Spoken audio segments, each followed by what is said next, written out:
Hi everybody and welcome to this hybrid meeting of the Family Education and Justice Committee. I'll remind all attendees that this meeting is being recorded and webcast live on the Council's. I've agreed the attendance of some members remotely and would remind all remote attendees to mute their microphones when not speaking.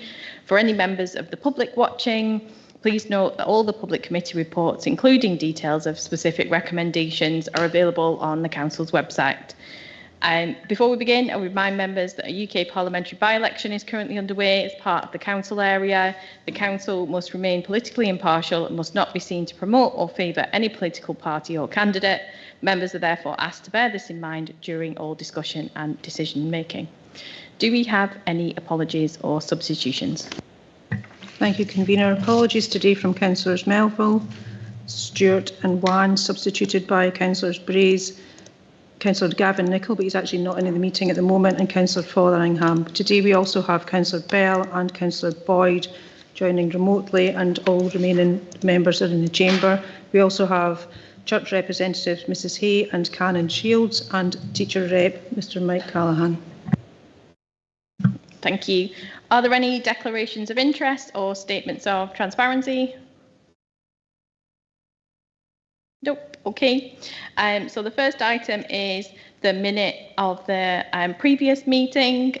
Is that agreed? Agreed. Thank you. And I'm really pleased that in this meeting, again, we're joined by some of our young people. So we're going to have a presentation from our young leaders of learning with representatives from Monifique High School and Webster's High School as well. I think I'm just going to hand it over for you to do your presentation. We'll have some opportunity for questions at the end as well. Is that okay?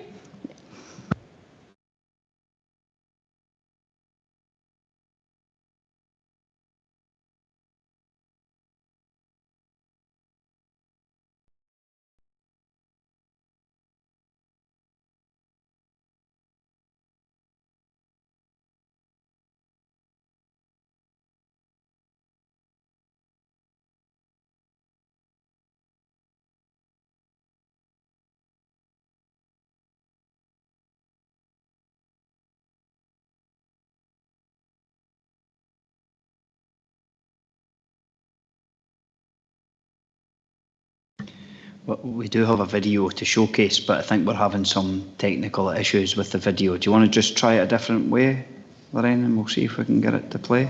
And if not, we'll just start. But it's a video worth seeing, isn't it?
Yeah, I think.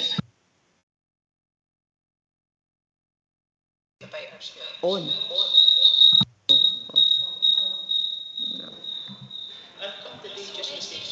It's just no. Okay, apologies. I think we're having some technical challenges with the video. Yeah.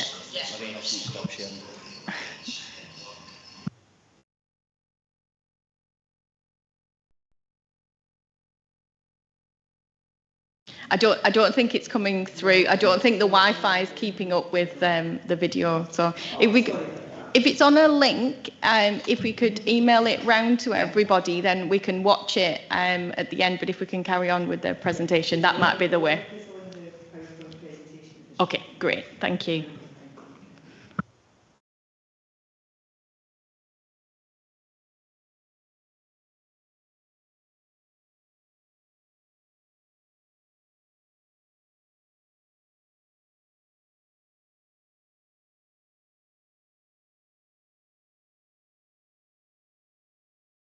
Just while Lorraine's just resharing, and we will share the video. I think I touched on the last time when we had the primary school young people here presenting. This has been a year's worth of work. So it's been showcased in the Reid Hall, young people have visited schools, etc. But I felt it was important, as well as seeing the input from primary school age children and young people, that we got the benefits of having our secondary school children and young people here as well today, which is why Monteith and Webster's are here. We plan to continue to try and upscale some of the work and change it slightly in a different way, but that is the plan over the course of the next year. So apologies for the technical hitches, but I think we are going to just share the presentation now and let the young people tell you about the Leaders of Learning. Thanks, everybody.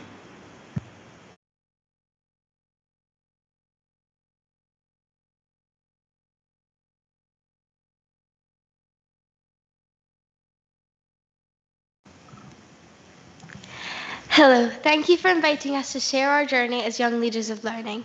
We are delighted to be here representing Monteith High School. Hello, thank you also for allowing us to present our findings as Webster's High School Young Leaders of Learning.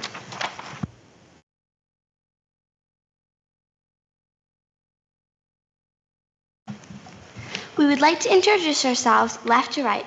Hello, my name is Elsie. Hello, my name is Orla. Hello, my name is Lauren. Hello, I'm Ailey, and we are all in S1 at Monteith High School. Hello, I'm Logan S3 from Webster's High School. Poppy, Casey, and Fallon couldn't make it today, but are also young leaders of learning from Webster's High School.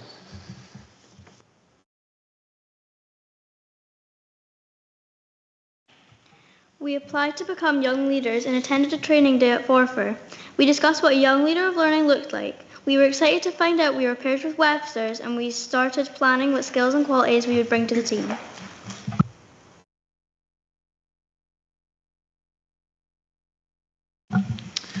Questions. Together we discussed a list of questions. We decided that these ones are the most important to us, as we were eager to see the similarities and differences in our schools.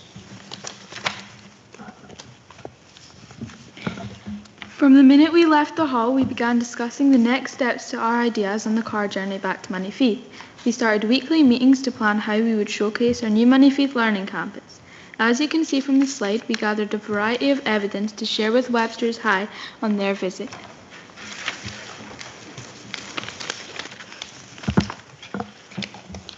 When we arrived at Monteith campus, we were welcomed and shown an introductory video and presentation. We were then given a tour around the school and were lucky to be offered drinks at their barista cafe too.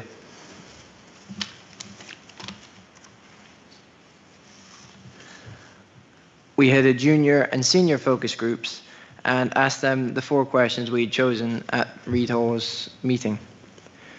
Then we're shown a survey that was sent out to pupils focusing on the questions we had chosen. Afterwards, we had worked together to discuss the outcome.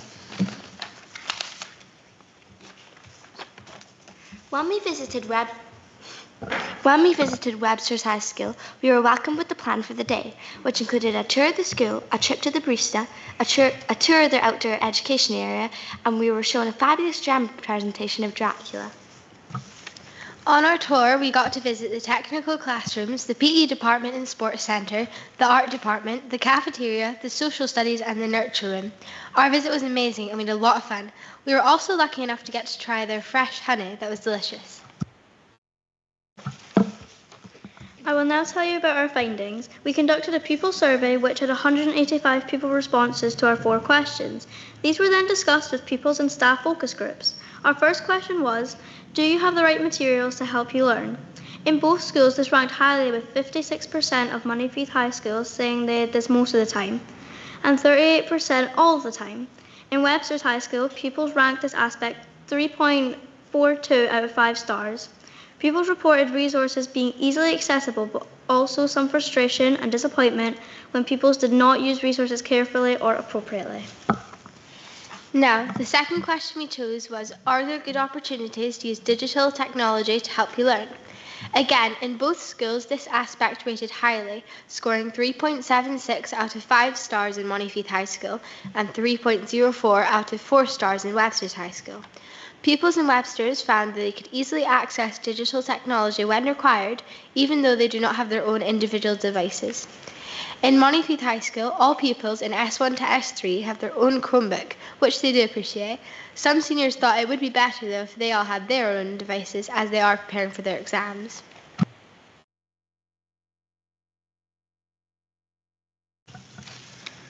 It was clear in both schools that feedback was important and pupils particularly like one-on-one conversations about their learning. This is something that Webster's High has added to our improvement plan, so all teachers give consistently high quality feedback. The question was, how does the school share your progress with you and your parents? Could this be improved? In Montefieth, this scored relatively high with a 3.6 out of 5 stars, with pupils identifying the use of badges and flags on class charts as something they appreciated. In both schools, pupils felt they benefited from one-to-one conversations. In Webster, some pupils felt like they would more detail in reports. They also reported feeling well supported when struggling in class, but wanted more recognition when things were going well. The final question was, does your teacher provide a good balance of support and challenge? We had similar positive responses between the schools. In the groups, they said consistency could be better. A lot of teachers here encourage supported study.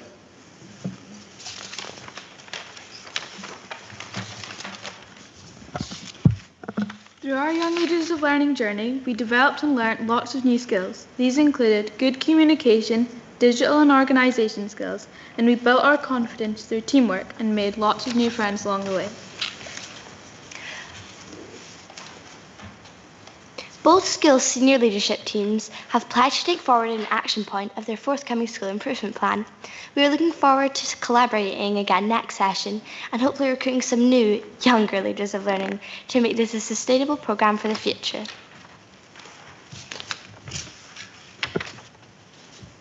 Thank you for listening to our presentation. We would be happy to answer any questions. Brilliant. Thank you very much. I expect you are going to get a few questions from people, but wanted to thank you first for that brilliant presentation and talking us through all of the things that you've done as part of this process. Yep, Councillor Proctor, do you want to start? Thanks very much, Convener. I'd just like to thank you for your excellent presentation. It was very, very well done. And particularly with pardon me, a bit of a technical hitch in the beginning, so you excelled yourself. And it was interesting to see how you managed to make the comparisons and the research between each school. Now, letting you into a little secret, I was a pupil at Webster's. I was a pupil in Webster's. It was called Webster's Seminary in these days. And I left school, believe it or not, 66 years ago. So that just shows you how old I am. But I went to the school just after it had been built, not long after it had been built.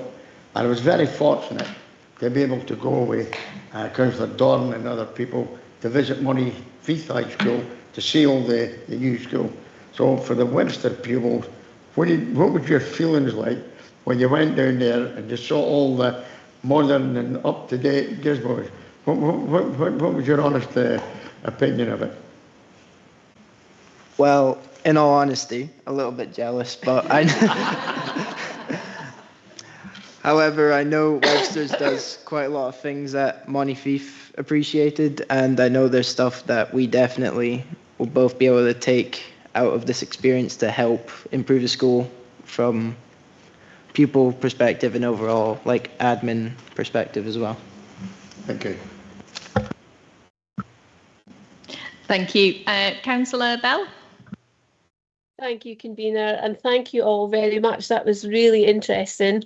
I'm one of the councillors for Kirriemuir and Dean, so I'm very familiar with Webster's, and the previous Montefieth High School opened the year after I left school. So that shows you how old I am.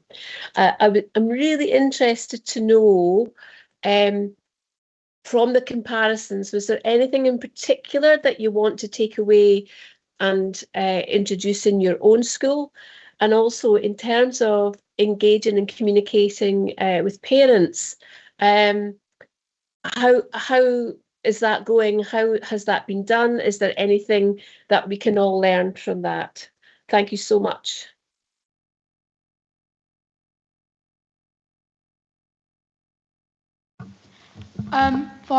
Thank you for the question, but when we were talking about communication with parents, we found that at Moneyfeith High School we have quite a lot of different websites for parents to go and look at, and it would maybe be easier if we could narrow them down to one. So it's easier for parents just to go to that one website and find everything that they need rather than having separate ones.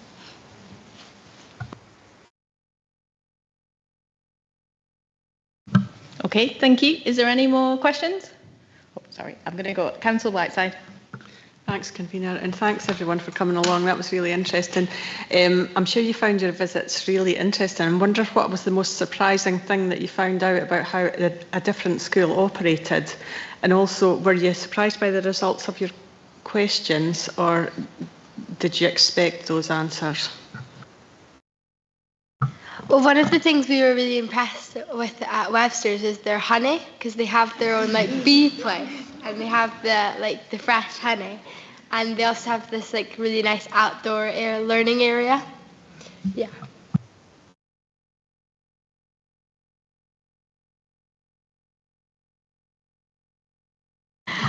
For the results, I mean, I wasn't really know what I was expecting, but they were both quite similar in both schools. So from what we had received from our school, I was almost expecting the same. So yeah, it was quite interesting.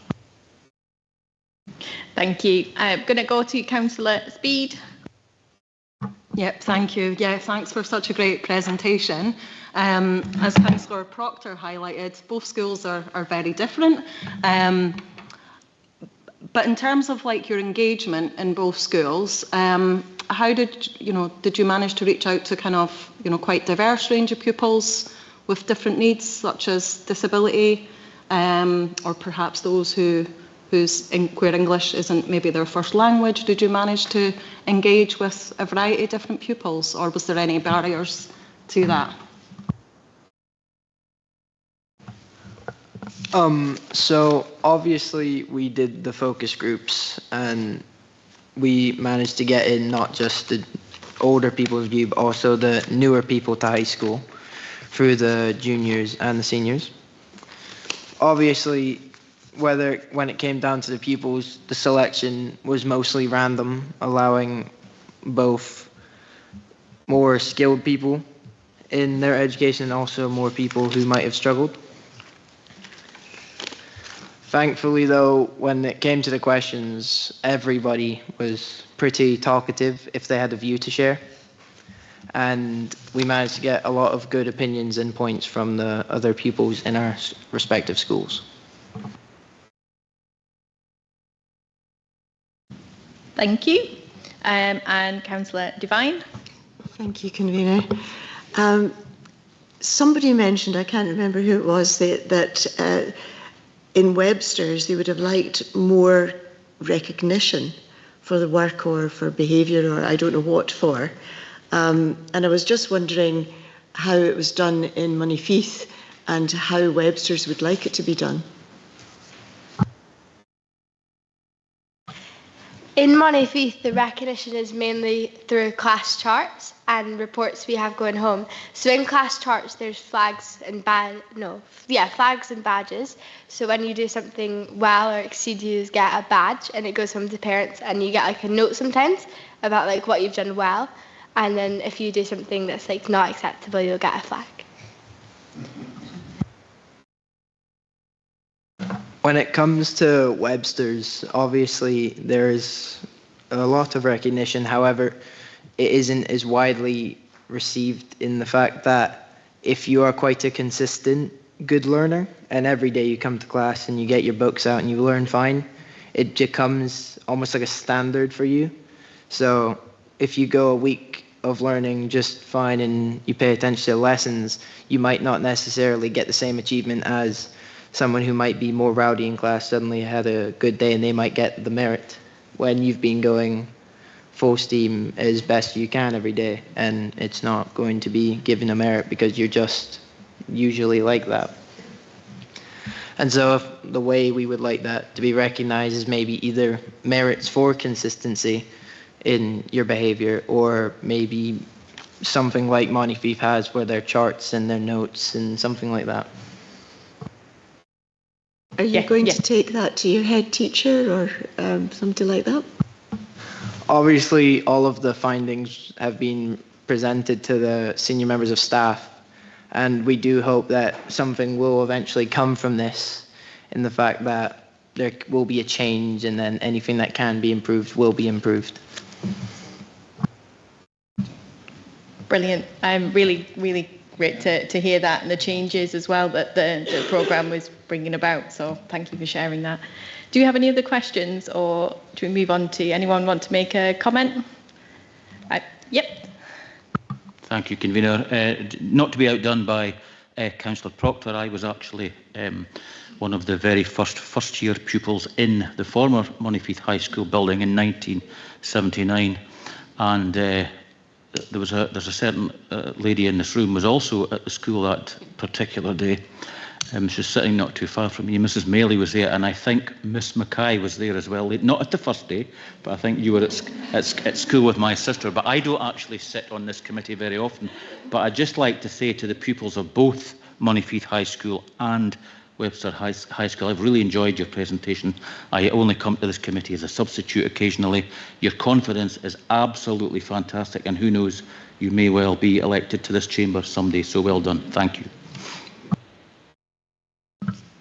Yep, Councillor. Thank you. Just want to say well done. It can be daunting in this chamber, and you all spoke incredibly well. And you're a lot slicker with the microphones than any of us councillors. So well done and congratulations on it. Okay, I think that's all. Councillor Brace. Yes, thanks, Convener.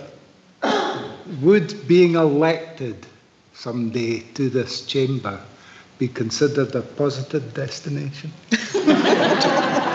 I don't think that's a question for me. I think that's a question for you. I would say it could be subjective, Councillor Brace. Yeah, I just want to thank you all so much for sharing that. It's really important. We're really pleased and really keen to hear more about what is happening within the schools and hear from you rather than just having it on papers and discussed as well. So it's really important that you come and speak to us, and thank you so much for taking the time out to do that. You all presented amazingly well, and we know that that's not easy. It's not easy for us all the time. Just you did it really, really well, and as said, excellent on the microphones as well. So I wanted to thank you all. So before I do that, I just wanted to ask if it's okay if we take a small 5-minute recess, so that you can, I think, go back to school, so you don't need to sit here for the rest of the afternoon. But thank you all very much. So thank you to Ailey, to Lauren, to Elsie for those presentations, and thank you as well to Ruth Longdon and Laura Nicol, who have supported the pupils to do this as well. So thank you all very, very much, and we'll take a short break while we leave. Thank you.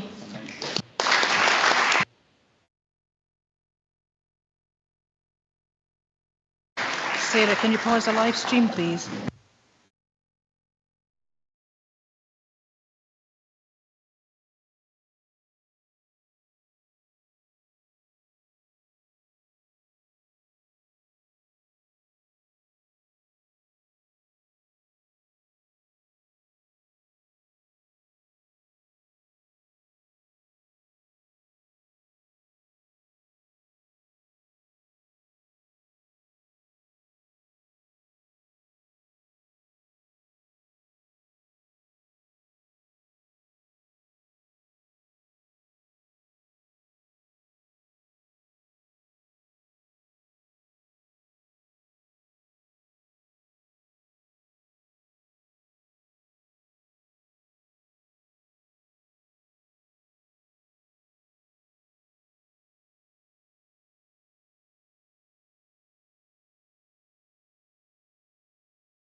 Okay, everyone, and thank you for that. So the next item on the agenda is the Angus Community Justice Partnership Annual Report, and this is going to be presented by Catherine Baker.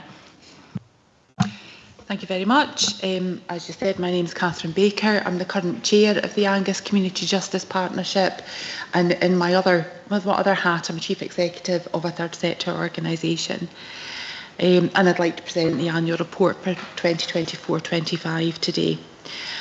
As outlined in the paper that you've already had, this report reflects the schedule for the national reporting and the availability of the key data required, which is why we're presenting the annual report for 24-25 and not the most recent year. I would just ask you to note that steps are being taken to review this with the ambition to shift to an earlier availability of data and therefore more contemporary reporting. And in fact, Community Justice Scotland have just launched a new dashboard which aims to do just that. The committee has a strong membership with good representation from the third sector. Our key achievements are noted in section 5 of the committee report, and included in our commitment is our commitment to community-based options where appropriate, as well as early intervention and diversion from prosecution. We've produced a fresh outcome improvement plan which will take the partnership forward into 2030. And to enable us to meet the ambitions of this plan, we've established 2 standing subgroups. The Antisocial Behaviour Delivery Group, which leads on our antisocial behaviour strategy, and our self-evaluation and continuous improvement group. And both of these report directly to the partnership. We continue to monitor the impact of early release and the potential impact of the Children, Care and Justice Act, which seeks to define all those under the age of 18 as children and for them to be treated accordingly. This legislation is being implemented incrementally, and it includes ending detention for 16 and 17-year-olds in young offenders institutions and prison, making use of residential or secure care where there's a need to detain a child, a requirement for Lord Advocate's authorisation to prosecute children to 18, and maximising the ability of the courts to remit almost all cases of children who are pled guilty or have been remanded on offences to the Children's Hearing System for advice or disposal. Where a child is detained in secure accommodation, having been remanded or sentenced, they'll be treated as a looked after child by the local authority with the associated rights, including access to through care and aftercare. So in terms of our kind of risk management, we're very much as a committee cited on both of those issues and managing those through the committee. I think that provides a good summary of the highlights of the report, and the recommendations are that this committee consider and notes the report and notes the cross-departmental responsibilities in relation to community justice. Thank you. Thank you very much. Do we have any questions? Councillor Bell? Thank you, Chair. And Catherine, thank you for the report. I found it comprehensive and easy to read. With a caveat, the table on page 24 in black is really difficult, and I just wondered if there was an alternative to that before it goes out more widely. But my question is around the Crown Office and Public Prosecution Service. We know there had been a backlog built up over some considerable time, and I wonder if the referrals for diversion from prosecution have cleared that backlog yet, or where we might be in that process, because I think that is a really important part of the system as well. Thanks very much.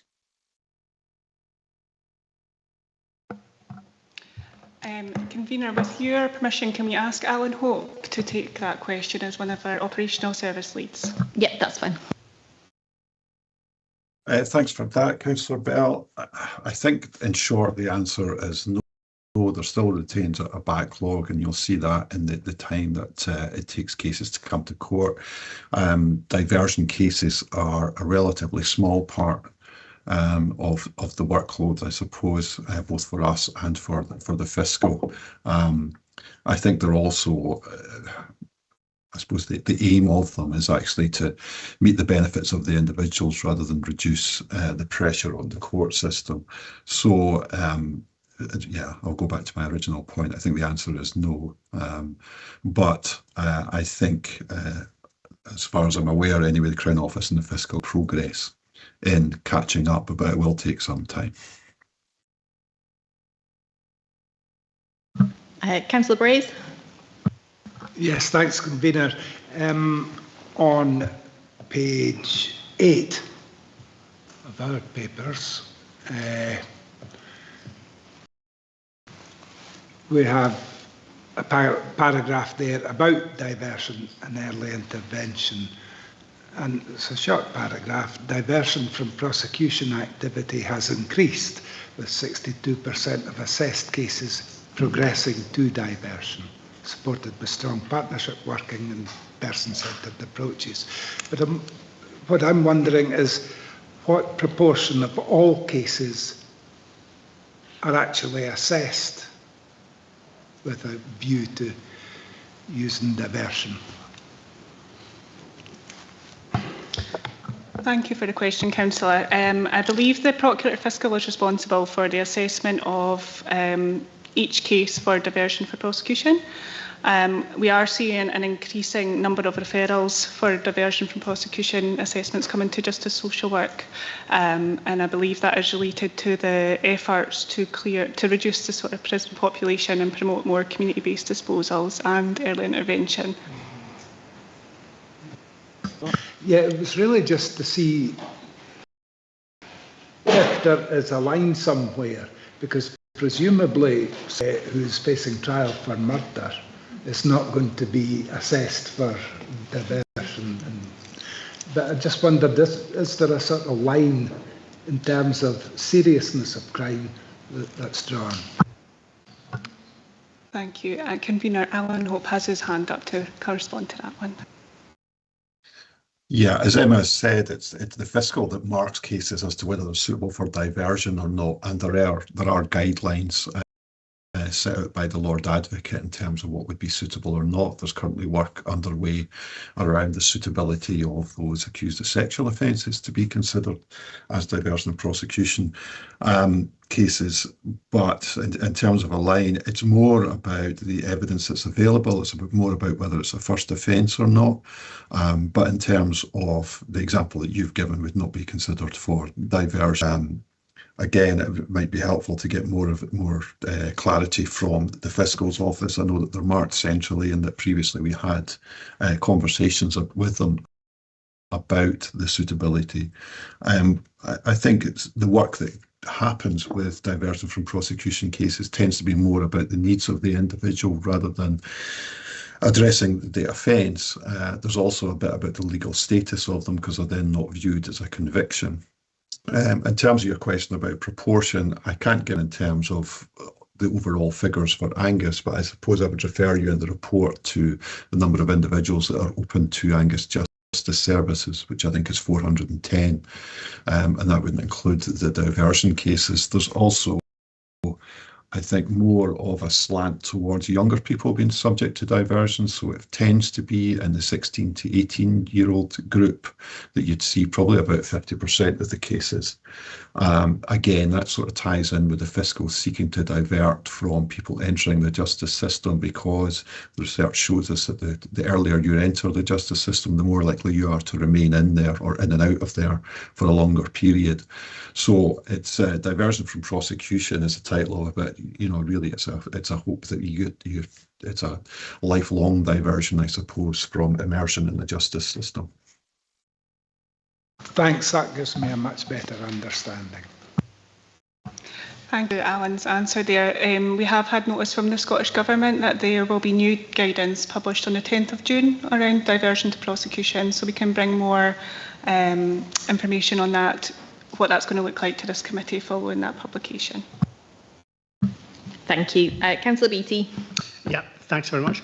I'd just like a wee bit of clarification from the table on 24 that Councillor Bell mentioned with regards to the percentage of community payback orders successfully completed. The table indicates that the current indicator direction is a decrease, but on page 25 it says it's an increase. Now, I know that there's only a couple of percent here or there, but you know, if it's an increase, then that should be green instead of red, and it's also higher than the baseline here. Can you just clarify if that is the case?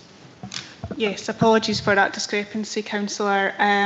The S26 report that you see on the fix of the report, that is published by Scottish Government, and the statistics from the infographic above come directly from Angus Community Justice Services. I believe the correct figure is the one that's come directly from Angus Justice Services, and I'll make sure there's no discrepancy. Apologies. Oh no, so it is the 71%, so it is an increase. Yes, it is an increase. So that's good. Right, thank you. Okay, thank you. Is there any other questions? Any comments? Okay, I think that's it. So I just want to thank you to Catherine for a commitment as chair, and thank you for the report and bringing that. So thank you. So our job is to consider a note the Angus Community Justice Partnership Annual Report from 24-25, and to note the Council's cross-departmental responsibilities in relation to community justice. Is that considered and noted? Thank you. Thank you. So the next item on the agenda is the Angus School Inspection Report for Isla Primary School and Nursery Class, and this is going to be introduced by Neil Loudon. Yeah, thank you, Convener. Good afternoon, everyone. Agenda items members to consider the positive inspection report for Isla Primary School, published by His Majesty's Inspectorate for Education in April of this year. The summary of the report in Appendix 1 lists both the strengths and the area for improvements identified by the inspection team, and we've been joined today by Simon McKell, who is the head teacher of Isla Primary School, and I know Mr McKell will be happy to take any questions that members will have. Do you have any questions? Okay, Councillor Proctor. Thank you very much, Convener. Mr McKell, I think familiar visitor to Isla Primary, and it's good to see what goes on and you know how the school performs. And my question is really, it really involves yourself. How, as the head teacher, do you develop consistently high quality approaches to learning, teaching and assessment across the curriculum? I've seen it in evidence, so I just wanted to get the answer from you. Thank you for your question, Councillor Proctor. So I've been in post for 4 years now, Isla Primary School, and I think to ensure that consistency, one of the benefits is actually the open plan nature of the building. Because we're open plan, it allows me to have a very hands-on knowledge of the standard of learning and teaching across the school day. But obviously, in addition to that, there's quality assurance that the school goes through on a consistent basis to ensure that we've got continuous excellent learning and teaching within the school. That through policies such as a learning and teaching policy, meeting with teachers regularly. And I think the benefit that I have as head teacher at Isla is the standards teachers set for themselves, because they are very driven, they want the best for the children that's there. I think that was very evident in the inspection time for the inspection team we're in, and it's highlighted in the report. So the hands-on day-to-day stuff is straightforward, and the commitment from the staff in the school helps that, and the vision and the high expectations that all of us have as a team is a real strength. Thank you. Councillor Devine. Thank you. Thanks very much. It's a really good report, and I congratulate you on it, obviously. I'd just like to ask you about the use of the assessment tool, because that was mentioned as an improvement thing. You're really good at it with literacy and numeracy, but are you now using it across the curriculum a little bit more, and maybe even external activities for the children? I know that some schools do that so that they can plug gaps for children that maybe don't have too many outside activities?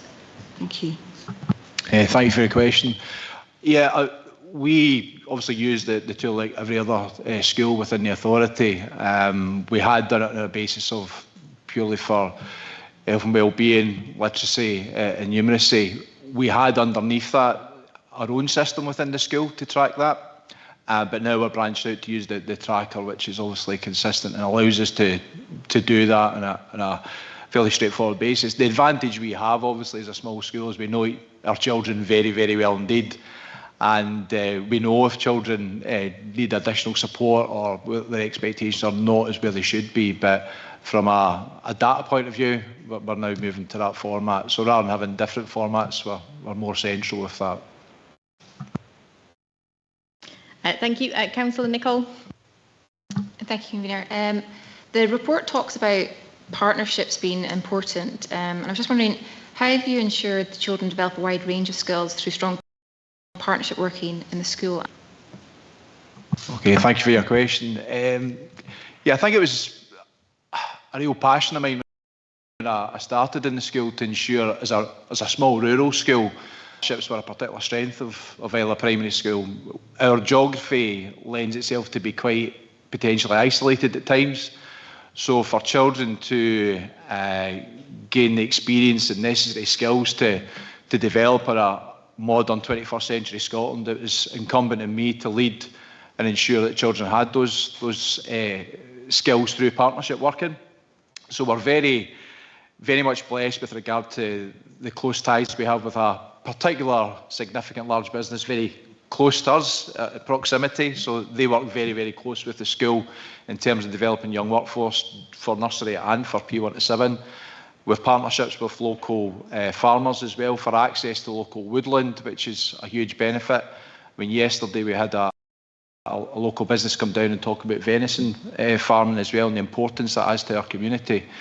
I think generally, with the accreditation side that the school has developed over the last sort of few years, with being a gold UNICEF rights respecting school, with being a gold Sports Scotland school, we continuously look for areas where children have experiences that allow them to develop further, and the relationships that we have a school out with to different businesses and services certainly supports that. But when you come to Isla, very much you feel it's the parents and carers are very much invested in the school. It's a very strong community, and that's what's so great about working there. Thank you. And Councillor Bell. Thank you, Convener. And Simon, well done. Please give my congratulations to the whole school family on this report. I'd have scored you all excellent in every category because it's always a delight going to school, and in particular, seeing how the children and young people are so emotionally intelligent and support each other and encourage each other. And I just wonder what the magic ingredient is for you to deliver that, because I know that doesn't happen in every single school. It's a real challenge. I suppose being a small school and a close community is part of it, but that can also work in the reverse. So what's the secret of your success there? Thanks. Well, what a question, Councillor Hill. Many thanks for the congratulations. I'll pass it on to the rest of the team. I suppose magic ingredient, maybe it's magic ingredients, plural. There's probably a lot of different things that bring the success of a school like that all together. I think the most telling thing, since I've been in post since 2022 now, it's been the same team. And that consistency and the trust that I have in the staff there, and the trust that they have in me, I suppose that's the main thing. Our building lends itself very well, and our community lends itself very well to provide really high quality learning and teaching experiences. So it's talented, professional, hard-working staff with families that really trust the delivery of education within the school. And I think that the wider aspect of that is what that I feel I have in working for this authority. Thank you. And Councillor Beattie. Thanks, Convener. I notice in the actual report itself, it mentions that a 10-minute literacy in English is very good, but a few children across the school are capable of making accelerated progress. What are you doing to push those kids on? Yeah, thank you for your question. It's something that attainment-wise we tend to do very well in attainment within Ireland. The numbers lend itself well to that as well. But yeah, it did come across in the report that there may be some identified children that could be pushed even further with that. The challenges are within a multi-composite. As you can imagine, there's children from primary 1 to 4 and 5 to 7 where the areas are very much different. But we've had discussions after that and identified those children that we can push a bit more. I think sometimes there's the professional dialogue you have with regard to transition. Sometimes, you know, we don't want to fast track children, we want depth of learning. That's really, really important. So I suppose from our point of view, I think we do. Actually, I'll say from my point of view, children in our school. But I think, you know, the report gives us time to reflect on that maybe a wee bit more and, you know, draw down it, you know, get those extra challenges for the children that we want to do. So the expectation level is certainly there. But those continual discussions will be ongoing to make sure that we do that. So, yeah, thanks for the question. Thank you. Are there any comments? Okay, thank you, everyone. I just also wanted to kind of add, please pass on congratulations back to the staff of the school and everybody as well. I think everyone's agreed on that. And for me, I think it's just amazing when you're reading the reports.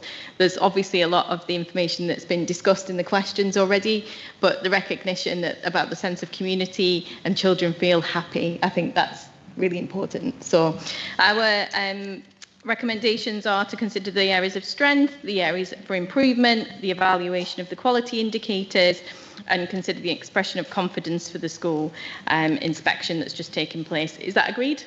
Agreed. And thank you very much.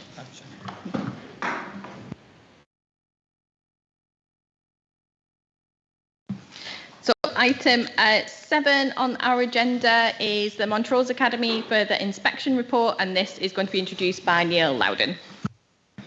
Yeah, thank you again, Convener. Agenda item 7 asks members to note the outcome of the further inspection report for Montrose Academy that was published in April of this year. The summary of the further report in Appendix 2 provides more detail around the progress that the school has made. I am pleased that we've seen very clear improvements for young people, and I know that this was important for the stakeholders, and perhaps most importantly, it was really important for the young people. Particularly pleasing, and it's not listed in the report, was the near 10% increase in the initial positive destinations for our young people in Montrose Academy this session. And I want to thank all the staff for their commitment, led by Mr Smart, in terms of that improvement agenda for the young people in our Montrose community. And perhaps this is showcased in the fact that I'm requesting members to instruct me to submit a copy of a further local authority report to this committee in 2027, rather than the inspection team saying that they're coming back. So at the moment we are being requested to manage that internally because of the improvement journey of the school. So Convener, I've been joined by Malcolm Smart today, the head teacher, and he'll be happy to take any comments and questions that members may have. Yeah, question, Councillor Devine. Well, it's great to see the substantial improvement in many areas, Mr Smart. I suppose, you know, you'll be disappointed as we are maybe about the maths or numeracy side of things. Can you give us some information about how this is being addressed? And can I also ask you, is there a bit of a difficulty with recruitment of maths and STEM staff generally? Thank you, Councillor. First of all, about recruitment, we are now fully staffed in maths, and that is the first time in a number of years when we are going to have stable staff, you know, stable staffing within maths. So we are looking forward to continue to make improvements. Within STEM subjects, I think a lot of schools, not just in Angus, find difficulty in recruiting staff for some areas of the STEM subjects. We are doing really well in recruitment for science at the moment, and we're fully recruited in all other subjects, you know, in computing and technical. So we are in a good position in terms of staffing. To go back to your point about maths and numeracy, we have made significant improvements in attainment in numeracy, particularly in S4, since the first inspection report in November 2024. And those are recognised in the further inspection report, and we are confident that moving forward, our predicted attainment for August 2026 is going to demonstrate that we are holding that level of improvement that we demonstrated between 24 and 25. So we're pleased with that. In terms of attainment in maths, we have looked at our courses from S1 to S3, and we have improved our understanding of standards, as is mentioned in the further inspection report. We've made a lot of effort to improve our learning and teaching, again mentioned in the report, and putting that together with the work that we have done on restructuring our junior courses, we are confident that we'll continue to see more young people achieving at level 5 maths. Next year, or for this coming session, our timetable has just started. We have more young people entered to start level 5 maths than we have in previous years, and that's indicative of improvement. And when we look at our ACEL data, which is the data we submit for young people at the end of S3, we are able to demonstrate an improvement in the percentage of young people who have achieved 4th level maths, which indicates that they are ready to start those National 5 courses. Very much, that's good news. Thank you. And Councillor Brace? Thank you very much, Convener, and thanks, Mr. Smart. I think well done on what is a very encouraging report, certainly is to me. Positive destinations. There's been a bit of a turnaround there at Montrose Academy, and I was wondering if you could tell me, what does positive destination mean to you? I know what the definitions are that we get in front of us, but what does it mean to you? What have you been doing to increase positive destinations, number of pupils going to a positive destination? What do you want to continue doing? How do you see it going over the next year to hopefully further increase that? And maybe particularly in regard to children who are not going to be leaving school and going to university, but the huge number of different paths that people can take and need to take. Thanks. Thank you, Councillor. So what positive destinations mean to me is that young people are going to leave Montrose Academy and enter into a next stage of their development and their life when they are doing something that is meaningful to them. Now, in terms of the official definition of a positive destination, I'm not in a position where I can err from that definition, because I'm accountable to that definition. But for me, I want young people to go into something that is important to them and meaningful to what they want to do later in life, rather than simply try to meet targets in terms of higher education. So, for example, we believe that moving into apprenticeships after school is a really important pathway for a lot of young people, including young people who could go on to higher education. But for them, particularly with the costs involved in moving into higher education, which they have to sustain over a number of years after they have graduated, moving into an apprenticeship is absolutely the right thing. And I don't think that we should undermine the importance of that or try and divert people from making that choice. So that's what that means to me. In terms of what we've been doing, our attainment in terms of positive destinations in Montrose Academy has historically been strong. There was a dip in August 2024, and I don't know if I spoke at the last meeting to councillors about that, but we had a number of young people who we lost and who we were no longer able to engage with. over the course of last session in terms of reporting for August 2025, we weren't in that position. We didn't have that same number of young people who had left school and who we had not been able to assist with.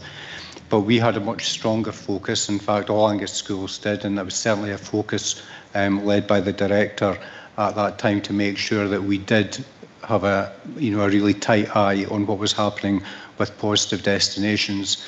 So we had regular meetings with principal teachers of pupil care and support to ensure that no young person left school without having entered a positive destination on their leavers form.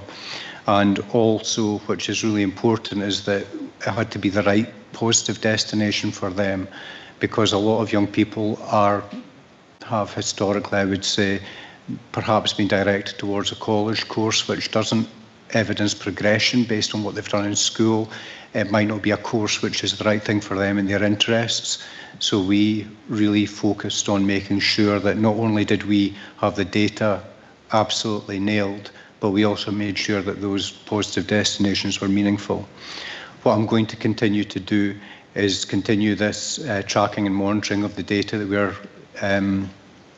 we are putting in. I've already started that for the past couple of months. I've been asking principal teachers of pupil care and support to review the pupils who are anticipated summer leavers and anticipated winter leavers in 2026 we are now, and to make sure that we are supporting young people to make sure that if they are leaving, that they have a destination place. And if they're not going on to school and university or not going on to university after school, as I've already said, I think it's a really valuable, positive destination for a lot of young people. We have a very strong working relationship with Dundee and Angus College, so a lot of people might go on to do courses there. Again, we think it's important that what they go on to do is a sign of improvement rather than more of the same. So we encourage young people to make courses on that basis, choices on that basis. We do have some young people who go directly into employment, and we have a small number of pupils who go on to engage with 60s after school. Now, those are young people who need that additional support after they have left school to engage with services outside of the formal education routes or the traditional routes. Yes, thank you very much for that. And I find your answer extremely encouraging. You have a clear grasp of what a positive destination is, and that it has to appear to be positive to the person, the pupil, who's leaving school and going to that destination. But it's not positive, is it, if they don't think it's positive? It never will be. Thanks. Councillor Bell. Thanks, Convener, and Malcolm, thanks very much for that. I just wondered if we could pick up from the last meeting where you discussed your improvement plan and that we had assurance that a lot of the actions were already in place. One strand of that was around engaging with parents, and obviously it's not reflected in the more recent report, but how has that gone? What has worked well, maybe what hasn't, and how are you taking that forward? Thank you. Thank you, Councillor. Following the issue of the report in February 2025, I met with parents the night after it came out to talk about the report, the action plan that we had in place. And I then used parents' evenings whenever if we have different events in school. I offered parents the opportunity to come along so I could give an update on the progress that I'd been making at that time. Further to that, we have quite an active parent council, which we call Montrose Academy Parent Partnership. The attendance at the parent council has improved throughout the course of the year or since the publication of the report in November 2024. As well as talking about work that they can do to support the school in terms of fundraising. We now talk about learning and teaching, and I have produced a document which is for parents to have a clearer understanding about what happens in the classroom on a day-to-day basis. We have family learning events throughout the year, both for pupils from S1 to S3 and from S4 to S6, where we talk in more depth about individual courses rather than get everybody sitting in a hall listening to me talking about senior phase education as a generic thing. We have people, or we give people the opportunity to go and speak to teachers so that they can find out more about the courses that young people are doing.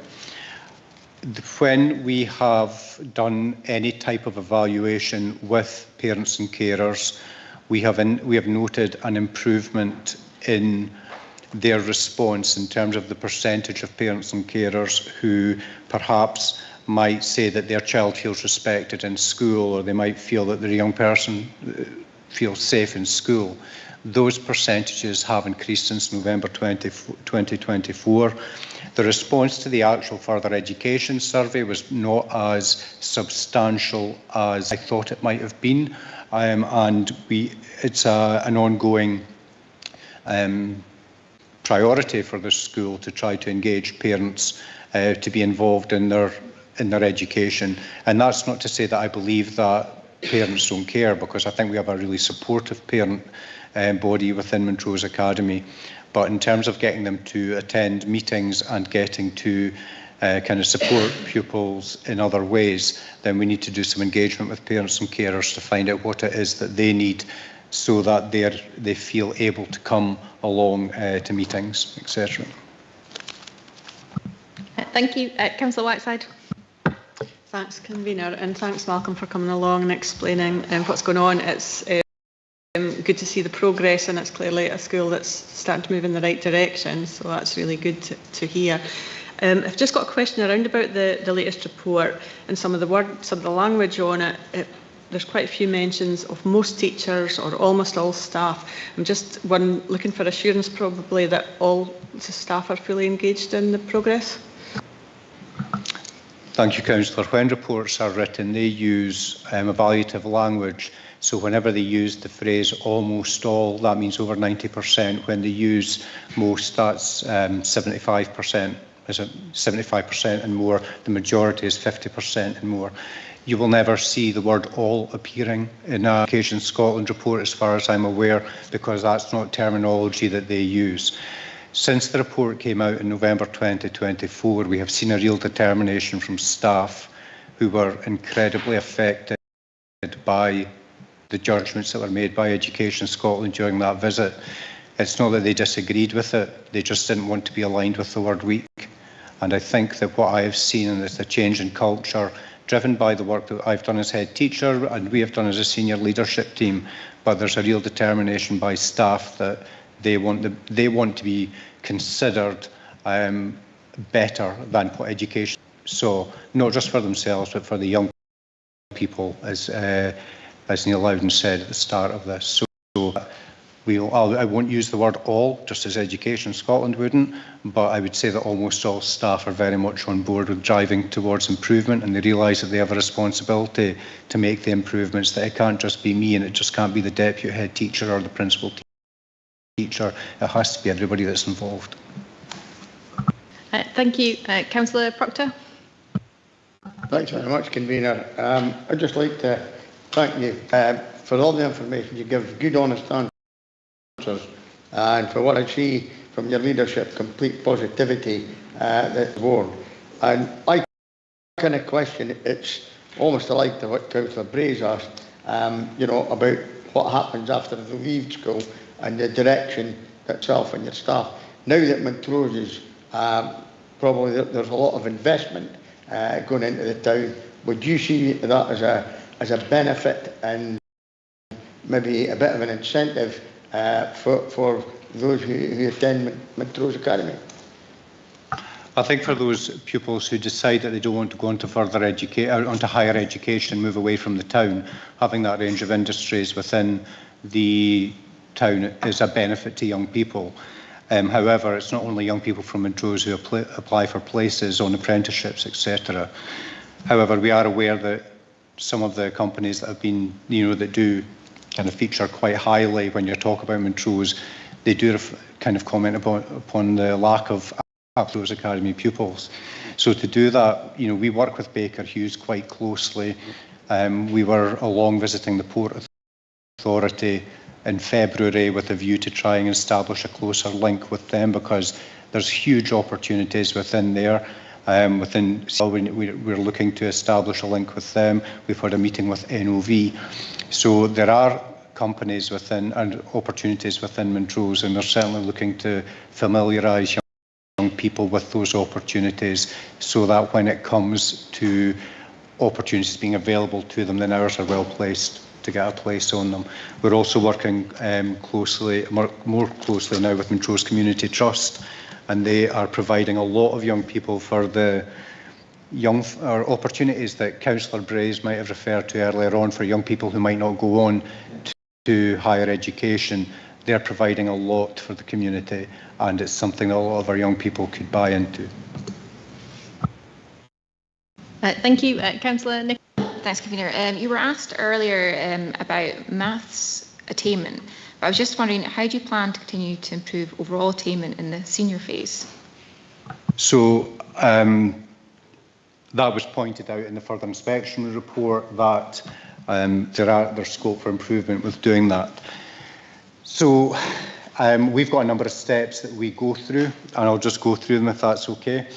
Round about March time, young people make course choices for the session that's coming up.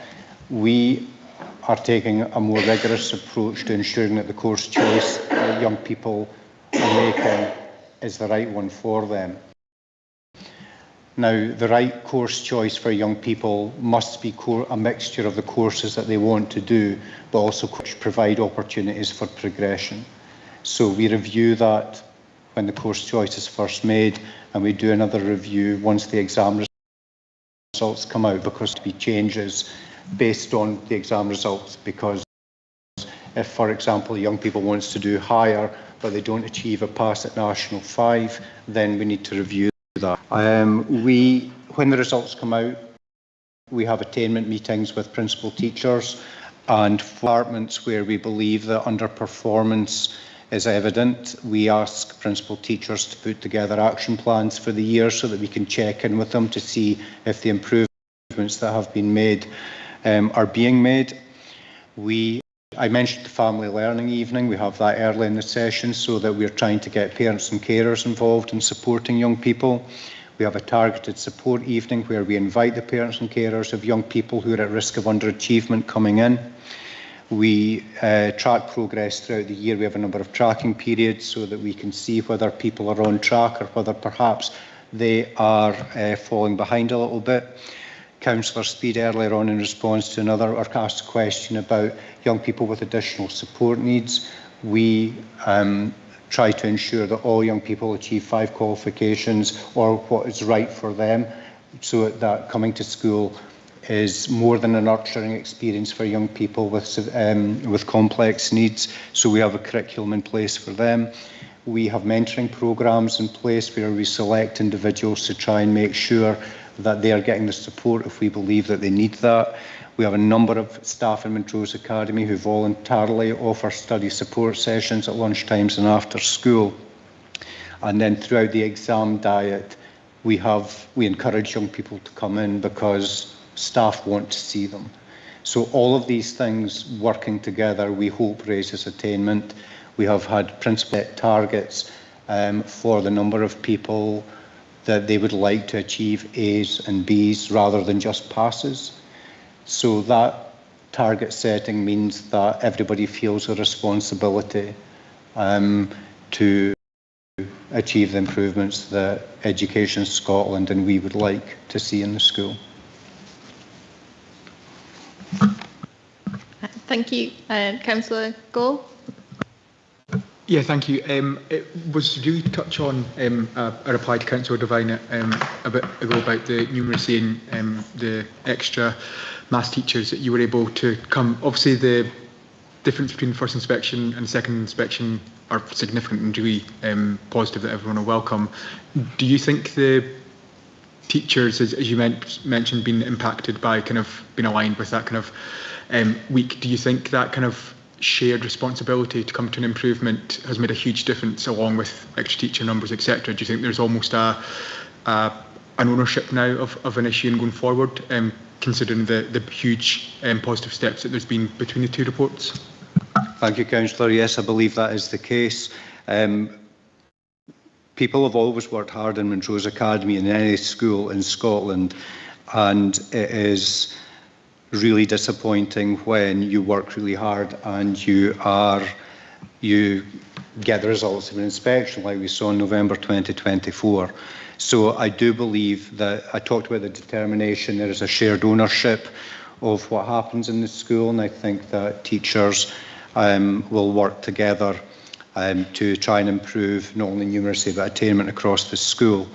We also appointed an acting principal teacher of numeracy who's a scientist in the school, and she has put together a numeracy action plan looking at numeracy across the school, because it is a responsibility for everybody. So we have done a lot of work on staff across all subject areas, becoming familiar with what their responsibilities are in terms of developing the understanding of numeracy and promoting numeracy as a subject. We have added additional periods to teach numeracy as opposed to maths in S1 in maths and in science, and we have the maths and science numeracy courses more aligned now. There's a lot that we are doing, and I think there's an awful lot that maths and teachers, science teachers are doing to support numeracy, but it isn't just a maths and science priority. It's for everybody across the school. Angus Council has recently invested in Magma Maths, which is an online learning platform, and our department has embraced that really positively. And you know, that's a sign of a team of people who are willing to try new things, to try and improve outcomes not only in numeracy but also in maths. Okay, thank you. Councillor Cruikshanks. Thanks very much. Yeah, just going back to the report where it says attainment in the senior phase continues to be a key priority for improvement. Good to see that there's been an increase in provision for study support. I'm just wondering, do you think there would be merit in actually increasing tutoring levels even further for the senior school, perhaps focusing maybe on lower pupil to teacher ratios, like what they do at elite universities? Thank you, Councillor. Yes, is the answer. I think that there is research out there that would say that class sizes have no impact on attainment. I think that any teacher in any school in Scotland would tell you that they feel that they would achieve more success with lower numbers, like in elite universities that you reference. Thank you. There's been a lot of questions this afternoon, and I think that just reflects the the importance that everyone kind of places on this. And I'd also think, I think everyone agree and in recognition of the steps that have been taken and what has been achieved by the school between the last report and now as well. So I think taking that back to the staff at the school will be really important as well. Does anyone want to raise a comment? Yeah, Councillor Duff. Thanks, convener. This is yes a comment. Yes, I'd just like to thank officers for the report. Thank Mr. Smart and his colleagues for the improvement. That's welcome. Thank the support that's come from the director and HQ staff, if you like, to improving the situation. And we'll obviously look forward to the internal report next year to see where we're going. Just on the, I was going to get this on the apprenticeship issue, young apprentices. I did note recently that one of the managers of one of the most significant businesses in Montrose is now managed by somebody who started as an apprentice. That's a useful little fact to have. I won't mention it publicly who it is, but it always shows you there are more than one route to get to the top. And I think that's a useful thing, useful nugget to have available. But thanks for the report and thanks for the improvement. Thank you. Councillor Gall. Thank you. The last time we were here, Mr Smart explained that there was already processes in place to try and deal with the findings, and that's clear. There's always going to be a lead time for things to be shown, and there's a huge difference between the first report and second. So well done to everyone that's involved. It's very much a team effort, and there's a huge amount being done in that short period, and I'm sure Montrose will just go from strength to strength now that there's a good direction of traffic. So thank you. Okay, thank you. I think that's for the comments, and our task is to kind of note the further inspection report and request the further report that will come in 2027. And I think everyone will be looking to see that and this continue of the journey that you're already on. So thank you very much. Thank you.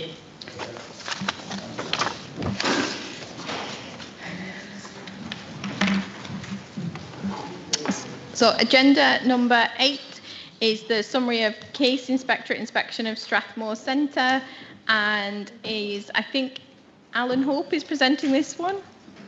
I am. Thank you very much, Convener. Good afternoon to everyone. Apologies for not being with you in person.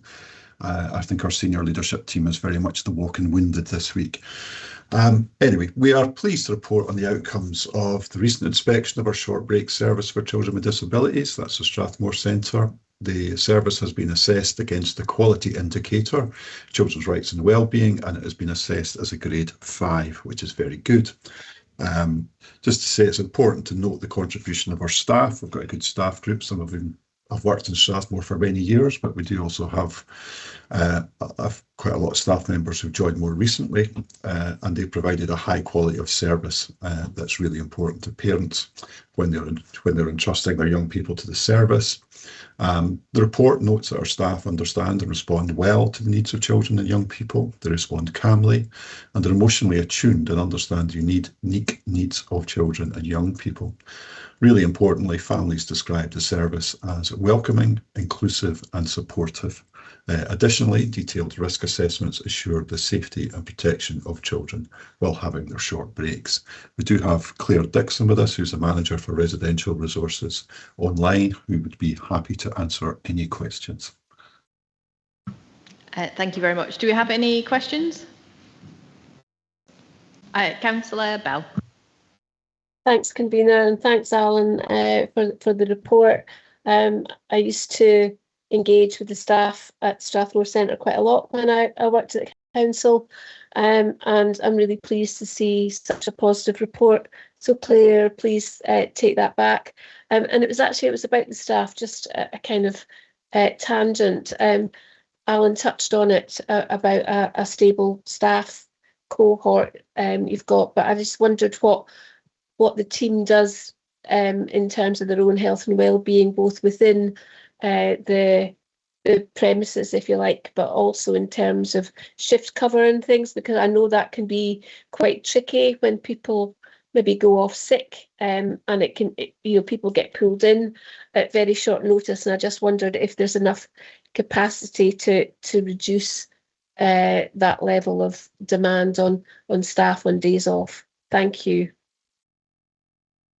Yes, there's enough capacity to act. We've got a pool of sessional staff who are familiar faces to a lot of our young people. They are used regularly so that they get to know them, and also really importantly, parents trust them and that they know the needs of the young people. So we do that. Where we have particular children with particular needs, we can also recruit or look for sessional staff, or at times pulling on agency staff who are skilled in particular needs to be able to support the team, because it's not just about having enough bodies, it's actually having confidence in your colleagues that they're going to be able to manage situations. So yeah, there's lots goes on. The team are very good at looking out for one another. Their manager is very good at trying to support them to find boundaries around that and make sure that they manage their own well-being as well. I'll be completely honest, that's a balancing act, because they care deeply about the children that they care for. So yeah, that's about us as a leadership team trying to be able to support them and manage their own well-being alongside the well-being of the children that they care for. Thank you. Are there any other questions? Councillor Speed? Yeah, thank you, convener. So yeah, Strathmore is an absolute lifeline for families, and they definitely are renowned for delivering high quality care. This report is no exception, and I wouldn't have expected anything less. As Councillor Bell highlights, looking after that staff team is so important.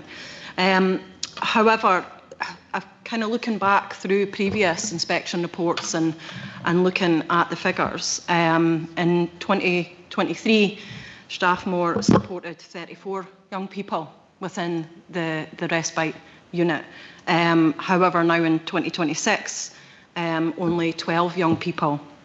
So that support has fallen by around 65%. And I do appreciate that it may be due to, the complexities of some of those young people. However, nevertheless, we know that we have got an increase, an ongoing increase in terms of children with a disability. And I just wonder if, perhaps that is contributing to kind of an increase in risk and displacement and inequality and unmet needs. And are there plans to look to try and expand that reach again? What I certainly wouldn't be advocating and asking if, I'm very sure that every minute that those young people and those families wouldn't be looking to reduce their time, I'm sure it probably isn't enough.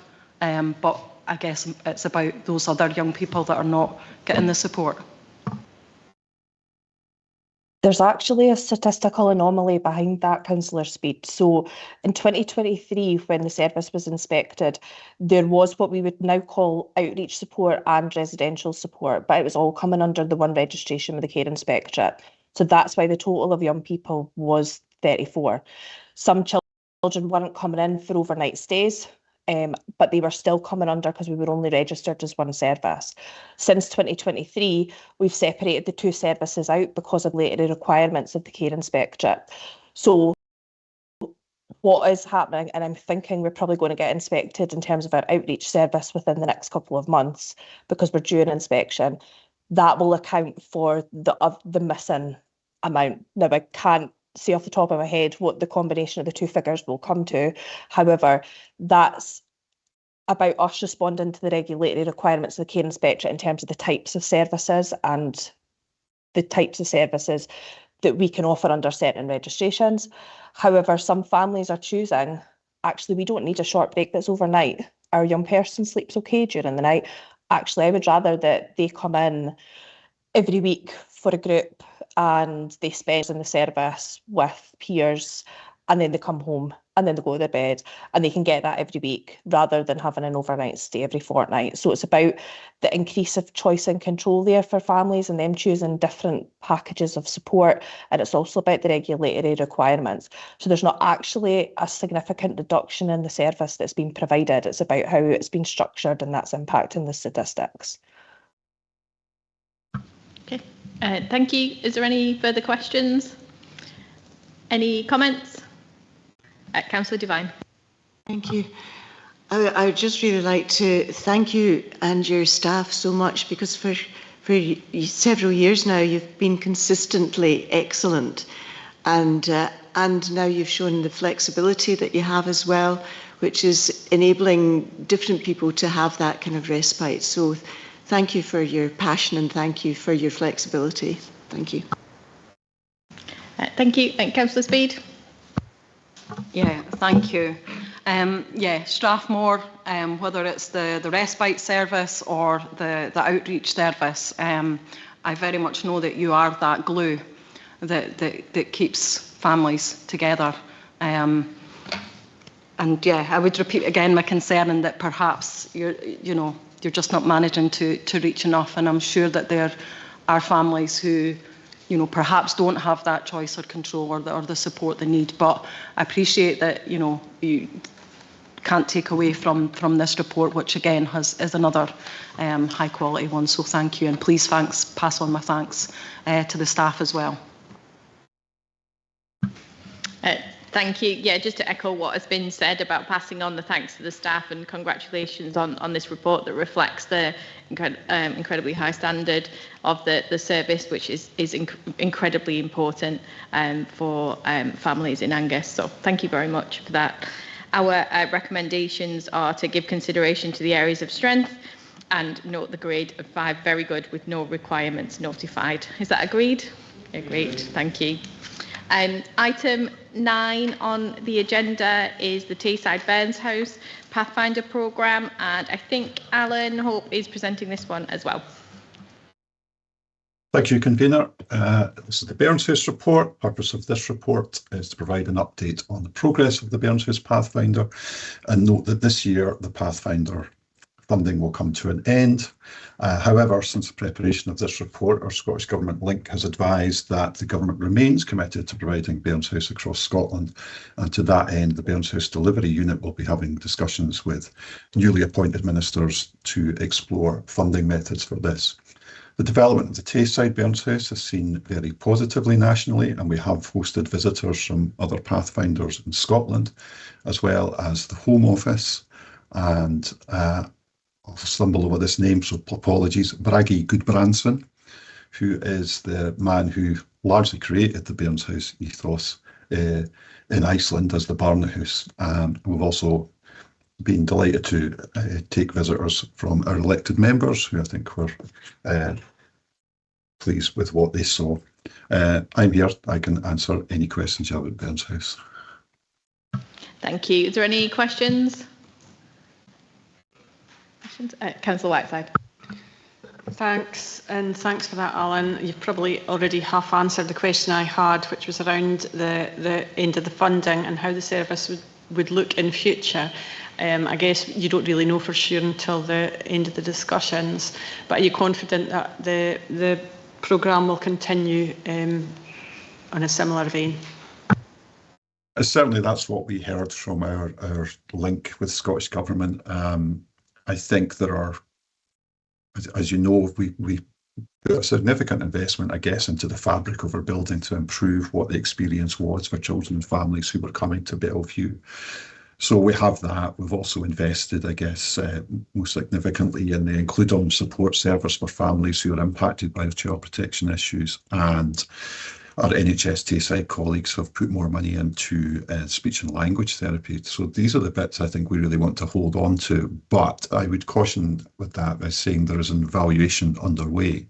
So that will really determine, I think, what our priorities will be. But as you said, it's early days in terms of what we can expect, and we appreciate there are significant other demands on the public purse as well. Councillor Bell. Thanks again, Convener. Alan, not unrelated to the funding, but more around if evaluation is positive and it's a concept that works across Scotland, to what extent continuing that way of working without any additional or with lower investment, because it's just broadly a better way of doing things for children. Thanks. Thanks, Councillor Bell. Yeah, I mean, we're committed to Burns House, and certainly the service that we provide will continue on that basis. I suppose the things we might lose out on are the additionalities, the additional support that we can provide to families, which have been certainly the feedback we have from the providers and from families is really positive about them. Again, I think these are approaches that other people in Scotland are taking up as well. I suppose without going over the history of it too much, we were in a very fortunate position in Tayside in that we had co-located places already. That's not the case in many other local authorities. So we had a bit of a head start in that regard. But you're right. I mean, the approach will remain the same, and we are signed up to Burns House principles. Thank you. Are there any comments? Oh. I just wanted to add that really appreciated the opportunity to meet with people who were part of the service and really understand the whole ethos behind it. The open day that was held, I think that was incredibly valuable for me, and I'm sure the other elected members that attended as well. So thank you for that. And I think that's all for the comments. So our last, our recommendations are to have due regard to the content of the report towards designing and testing trauma-informed support for children, young people and families involved in child protection. Have due regard to confirmation that the Scottish Government provided funding for 26-27, and note that this will be the last tranche of funding from the Scottish Government, with the expectation that Pathfinders will explore sustainability options over the next year. Is that agreed? Agreed. Thank you. Item number 10, this is the interim performance update, education and lifelong learning, and Neil Loudon will introduce this report. Yeah, thank you, Convener. Agenda item 10 asks members to consider the interim performance update of the Education and Lifelong Learning Directorate. It highlights the key achievements and areas for improvement within the Directorate. Members are invited to note the information in each appendix of the report and acknowledge the achievements of our children and young people, and importantly, the people who support them. Convener, we will continue to have a relentless focus on delivering excellence and equity in our Angus Education Plan again for next session, and I'll ask for your approval around that and all members' approval. We'll continue to support and challenge our schools, particularly our secondary schools, and I welcome the key improvements that we can see in this year's data. Finally, members are asked to request that the attainment report is provided for next session once the relevant data has been published, and officers are here to answer any questions. Thank you. Any questions? Councillor Bell. Thank you, Convener. Obviously benefited from the councillor briefing that we had earlier, which is really helpful because it's a very complex report, as I'm sure everyone will appreciate. I wonder if there was any plan to put the meat of the narrative into an easier to read document for parents and carers of children or general public. Thanks. Yeah, thank you, Councillor Bell. Happy to look at that and to showcase elements of key performance of the Directorate. Yeah, I think there's a way, certainly digitally, we'll be able to do that. So I think that's a good idea. Thank you. Thank you. Any further questions? Any comments? Yeah, Councillor Duff. Yeah, thanks, Convener. Yeah, just I think Councillor Bell has actually made quite a good point there. There's a huge amount of information there, and reading some of these tables for the uninitiated takes a bit of time to get your head around it. But I think that the direction of travel is clear. There is a clear improvement, and I'd like to thank Mr. Loudon and his colleagues for their hard work here and their commitment, because I think that is, well appreciated. Thank you. Yeah, thank you. I would echo that, and thanks to Mr. Loudon and the team for the work that has been done. And for me, it's really reassuring to see on some of the measures as well, because this data includes 2018-2019 data in it, to see things, some of the points returning to what things were like before the pandemic as well, which I think is a really important measure to keep into place as well.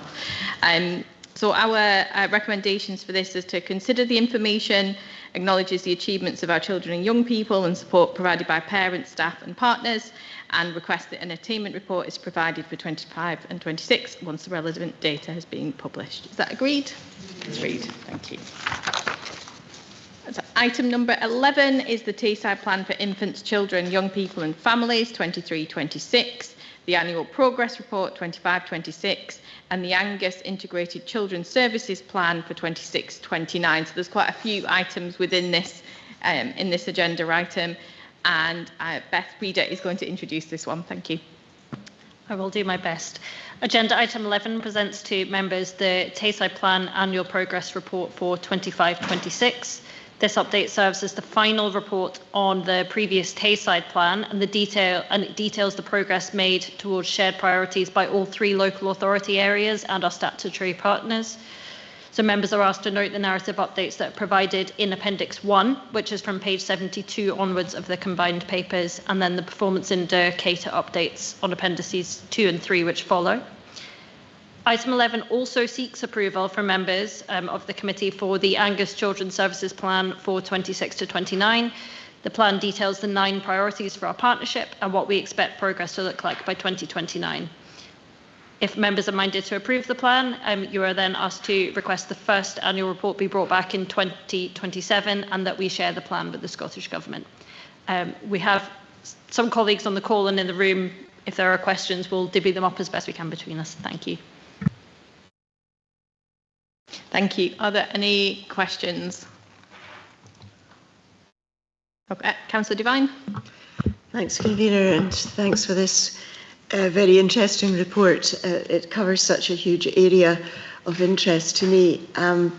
One of the things that I've been particularly excited by really was the work being done with dads, with fathers, because nationally now it's recognised that too many boys and girls who don't have a good male role model are more likely to make poorer choices, and that comes out through Planet Youth as well. My question really is, when do you think that the work being undertaken in the Arbroath Primary School, not named, but whichever it is, will be able to be shared across other primary schools in Angus? Because I just think it's so important. Yeah, thanks. Thank you, Councillor Devine, and through you, Convener. In terms of the work that's, I would describe it as small tests to change to include in a key area of Arbroath, we have opportunities to share good practice, both at cluster level and as part of our Angus Schools Partnership Group, which is all schools, and through our head teacher development days.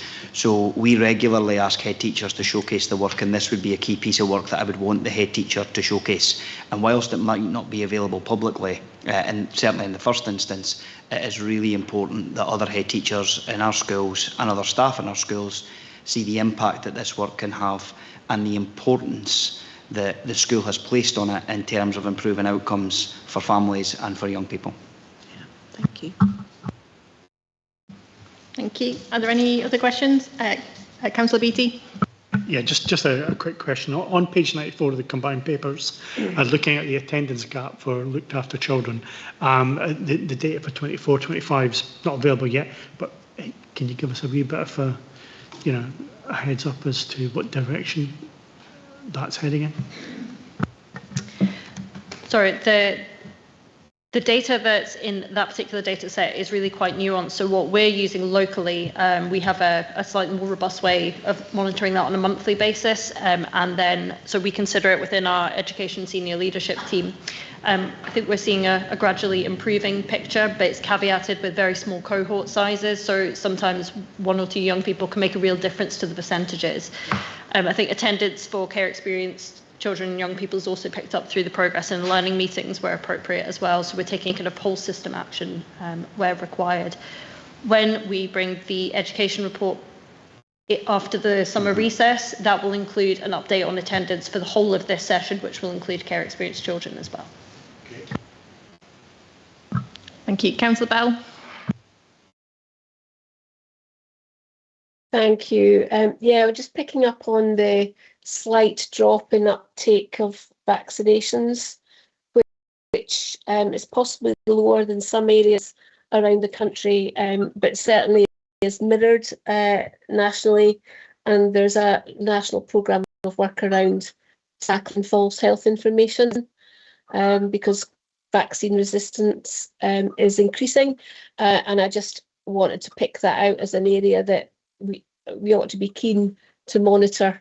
It's quite important and has potential catastrophic effects for families. And any drop is worrying. And I just wondered exactly how we're communicating those messages to families right now. Thanks. Happy to pick that up. We've prioritised immunisations as part of the forthcoming plan. It's a pan-Tayside-wide authority, and we've got specific targets actually in relation to the MMR vaccine. So quite how we're going to do that over the lifetime of the new plan, we're working on that detail, but that's going to be the next phase. Depending on how committee goes today, we will be working on what our partners can do, and I think a core part of that is going to be around the messaging, making sure that we are all collectively sharing the correct messages with people, tackling misinformation when it comes up, and we're all signed up to that. Yeah, thank you. Just echo that. It's something that of real importance to me as well, that I think is incredibly important. So I was really pleased that that is taken as a priority in the upcoming plan. Have we got any further questions? Oh, Councillor Speed.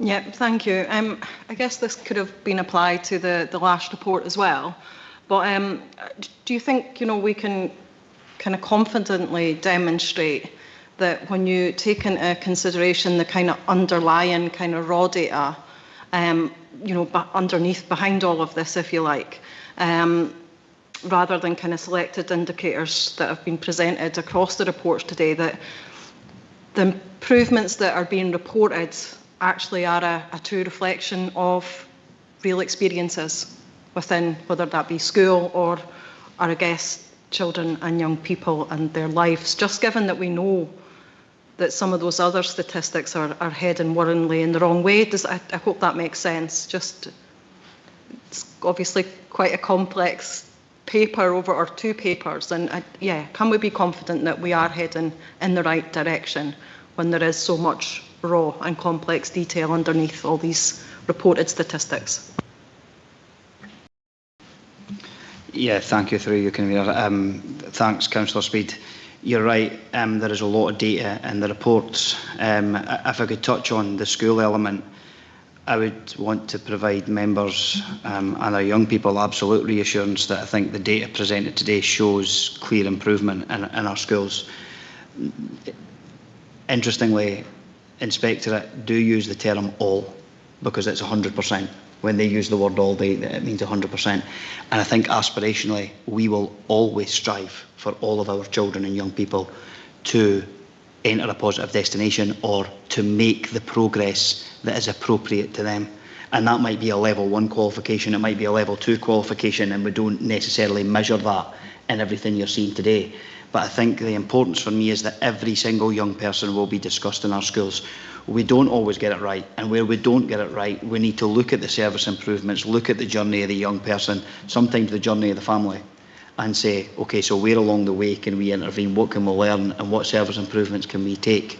But I'm absolutely clear and definitive that the improvements that we're seeing for young people are real improvements, particularly in line with education. And I think in terms of the plan, we have become data rich in some ways, and it's how we use that data and how we strive aspirationally to always get it right for the citizens of Angus. And I've commented where we don't always get it right, what are we learning from that and how are we going to improve it the next time. So I take your point, but the data is the data, and that's what we're working with, and that's what we're striving to improve, and that's what we all morally in this room want for the citizens of Angus.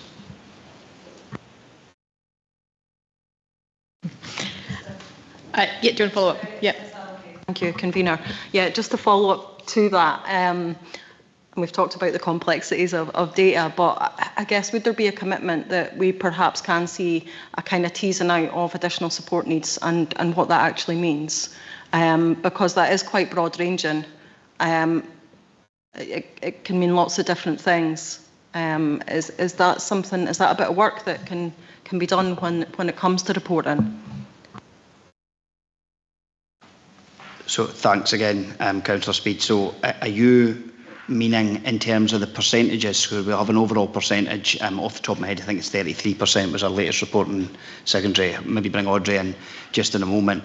But there are a number of reasons why you would identify children as having an additional support need on what I would describe as our management information system, CMIS. So we can certainly tease out and get data around that. where numbers were very low and children become identifiable, we wouldn't do that. But absolutely, I think we could say out of the 33%, it's X for that identified additional support needs. For example, English is an additional language, so we could certainly break the data down further in those ways, but happy to bring Audrey in on that. So through you, Convener, yeah. Thanks, Neil. It might be helpful to know that Janie McManus, who's the professional advisor to the Scottish Government, has recently written a report with 6 recommendations. And one of those recommendations is to look at how we're actually recording additional support needs, because there's such variation across Scotland and across local authorities, and definitions are different. And I think there's an appetite for us to move away from diagnostic labels for children and actually look at what it means in terms of support and intervention, just as I said earlier, so that children are getting what they need and when they need it. So I don't know if it provides some reassurance, but I'm actually leading one of the work streams nationally on that to look at the recording of additional support needs, and any change in that nationally, certainly I'll bring here for update locally. Thank you. Are there any comments? Councillor Speed. Just use the ability to come back with a comment, please. Thank you. Thanks for your responses. And thanks for that bit of information as well in terms of the work that's going on in terms of reporting and teasing out ASN.